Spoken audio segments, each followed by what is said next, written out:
So எல்லாருக்கும் வணக்கம். என்னடா ஒரு க்ரீனிஷான ஒரு பிளேஸில் வந்து என்ன பண்ணிகிட்ருக்கிறேன், என்ன இந்த மாதிரி ஒரு இடத்துல உட்காந்துட்ருக்கேன் தானே யோசிக்கிறீங்க. இந்திய குடிமகனா மக்களுக்கு வந்து ஒரு நல்ல விஷயத்த நல்ல ஒரு சூழ்நிலையாக எல்லாரையுமே நல்லதாக வச்சுக்கிறதுக்காக ஒரு நல்ல விஷயத்த மக்களுக்கு கொடுக்குறது ஒன்றும் தப்பு இல்லையே. முழுக்க எலெக்ஷன் பற்றி தான் பேச வந்திருக்கோம். இப்போது நம்ம என்ன முடிவு பண்ணோன்னா, என்ன ஆளுக்கு வந்து இவன் பண்ண தப்பையும் அவன் பண்ண தப்பையும் மாற்றி தான் சொல்கிறாங்களே தவிர, யார் நல்லது பண்ணணும்னு சொல்லி யாருக்காவது என்றைக்காவது வந்து நான் இந்த நல்லது பண்ணியிருக்கேன் எனக்கு ஓட்டு போடுங்க யாராவது சொல்லியிருப்பாங்களா? கண்டிப்பாக இல்லை. ஏன்னா யாராவது நல்லது பண்ணாதானே அதை சொல்லி ஓட்டு கேட்குறதுக்கு. ஸோ அடுத்தவங்க பண்ண தப்பை மட்டுமே சொல்லி ஓட்டு கேட்டுட்டு இருக்கிறாங்க. இந்த விஷயமே அதுக்காக தான். ஸோ உங்களால் முடிஞ்ச வரையும் இந்த ஒரு 10 நிமிஷம் மட்டும் இது தெளிவாக நீங்கள் கேட்டிங்கன்னு வச்சுங்களேன், நான் ஒரு விதத்தில் ஒரு முடிவுக்கு வந்துட்டேன். ஸோ அதே முடிவை உங்களுக்கு கொண்டு வரதுக்காக தான் வீடியோ ஃபுல்லாக பாருங்கள்.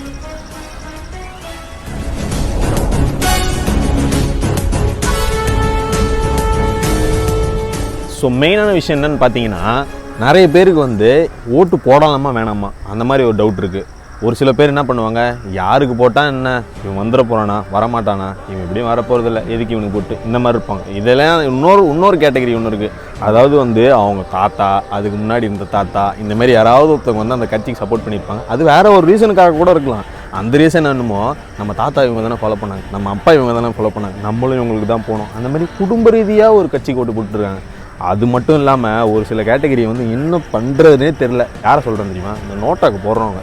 எதுக்கு போடுறாங்க கொஞ்சமாக வந்து என்றைக்காவது யோசிச்சிருப்பாங்களா? அந்த மாதிரி ஒரு சூழ்நிலையே கிடையாது. ஃபஸ்ட்டு நிறைய பேரை நான் கேட்குறேன், நீங்கள் எந்த ஒரு ரீசனுக்காக நோட்டாக்கு போடுறீங்க? ஃபஸ்ட்டு அது என்ன, நோட்டாக்கு போட்டால் என்ன ஆகும்னு தெரியுமா? நோட்டாக்கு போகிற எல்லாருக்குமே நான் ஒரு கொஸ்டின் கேட்குறேன். உங்கள் இடத்துல இருக்கிறீங்களா, நீங்கள் இருக்கிறீங்க, உங்கள் ஊரெல்லாம் விட்டுருங்க, உங்களோட அந்த தொகுதியில் மட்டும் எத்தனை கேண்டிடேட் நிற்கிறாங்க, எந்தெந்த கட்சியில் நிற்கிறாங்க, அவங்க என்னென்னலாம் சொல்கிறாங்க, எத்தனை வருஷமாக நிற்கிறாங்க, அவங்க என்ன பண்ணுறாங்க, அதெல்லாம் தெரியுமா? எதுவுமே தெரியாது. நமக்கு தெரிஞ்சதெல்லாம் 2 கட்சி 3 கட்சி, அவ்வளோதான்.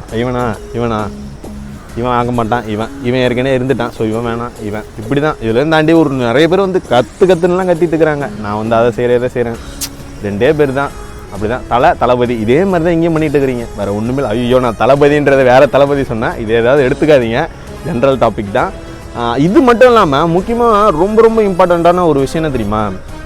நம்ம வந்து ஒருத்தவங்களுக்கு ஓட்டு போடுறோன்னா நமக்கு தெரிஞ்ச விஷயத்தை மட்டும் தான் நம்ம பார்க்குறோம். அதை தாண்டி நிறைய விஷயம் இருக்குது.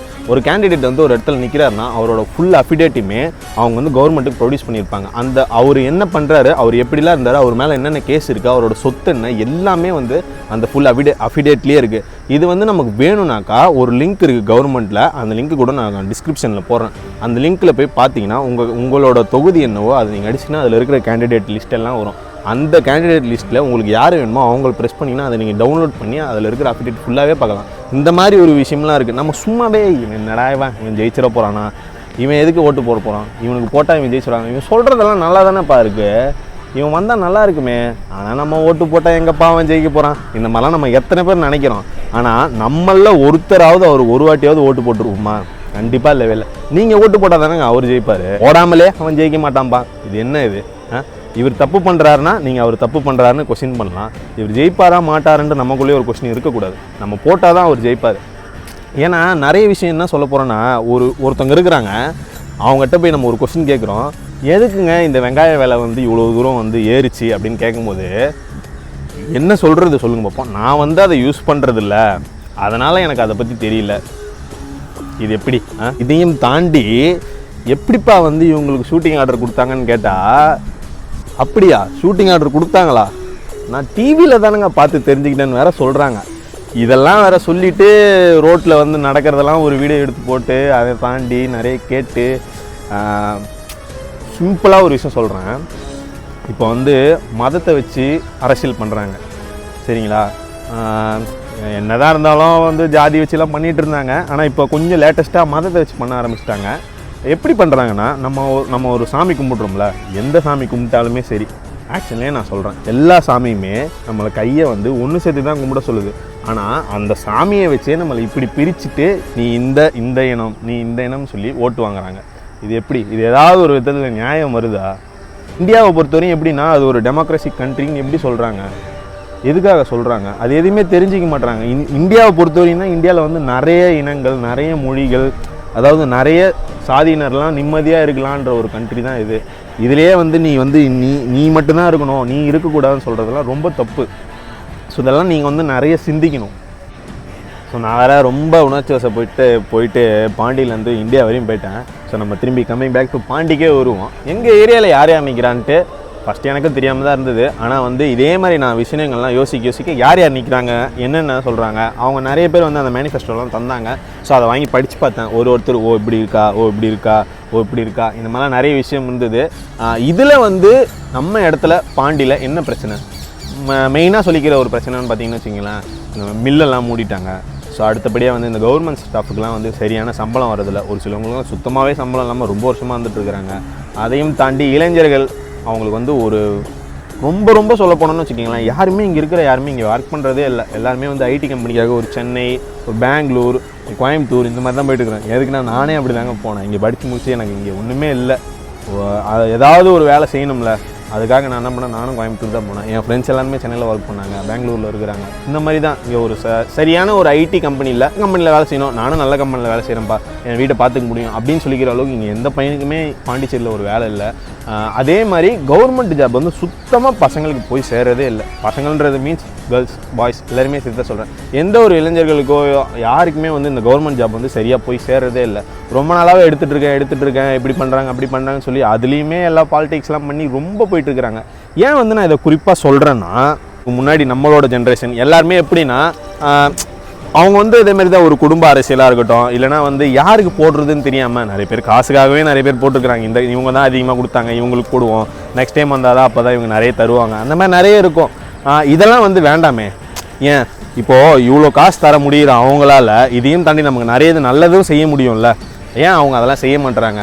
இதெல்லாம் நான் எப்படி வச்சுன்னா, இதுக்கு முன்னாடி இருந்தவங்க நமக்கு ஓட்டு போட்டிருந்தாங்கன்னா நம்ம இங்கேயே வேலை செஞ்சுருக்கலாமே, என்னோடய ஃபேமிலியோடு நான் இங்கே சந்தோஷமாக இருந்திருக்கலாமே, நான் ஏன் எங்கேயோ ஒரு இடத்துல போய் தனியாக ஒரு இடத்துல போய் நான் வேலை செய்யணும் இப்படின்னு எனக்குள்ளே இருக்குது. அதனால தான் நான் என்ன பண்ணுறேன்னா, இந்த ஒரு எனக்கு புரிஞ்சிடுச்சு, இதெல்லாம் எதுக்கு நீ பேசுகிற இதானே கேட்குறீங்க.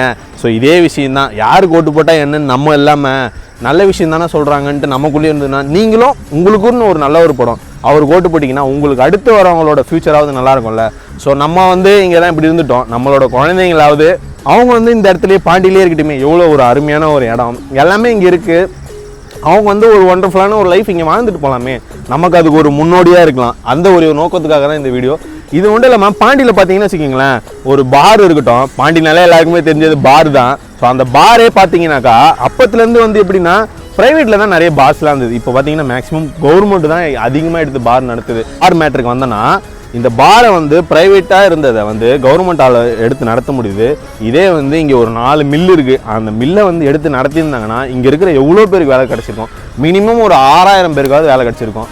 ஸோ அந்த மில்லுலேருந்து நமக்கு ஒரு நல்ல ஒரு ரெவன்யூ கிடச்சிருக்கும். பாண்டிச்சேரினா ஒரு ஹைப்பில் இருந்திருக்கும். எதுக்கு வந்து நான் அந்த மில்லை பற்றி இருக்கிறேன்னா, நான் வந்து ஒரு ஓரமாக போய் ஒரு இடத்துல வேலை செஞ்சேன்னு சொன்னேன்ல. ஸோ அந்த இடத்துல வந்து கோயம்புத்தூரில் ஃபுல் அண்ட் ஃபுல் மில்லை வச்சு தான் நிறையவே ரன் பண்ணிட்டு இருக்கிறாங்க. நம்ம அப்போ பார்க்கும்போதே தெரியுது, என்னடா இது இந்த ஒரு மில்லில் வந்து இவ்வளோ தூரம் சம்பாதிக்கிறாங்களே, இவ்வளோ பேர் வேலை செய்கிறாங்களே, அப்போ நம்ம ஊரில் 4 மில்லு இருக்குது, அப்போ நம்ம ஊர் எப்பயோ பெரிய டெவலப் ஆகிருக்குமேன்னு பார்த்தா அதில் ஒரு பாலிடிக்ஸை வச்சு அதை வேறு க்ளோஸ் பண்ணி வச்சுருக்காங்க. ஸோ இந்த மாதிரி ஒரு நல்ல விஷயம் தான்.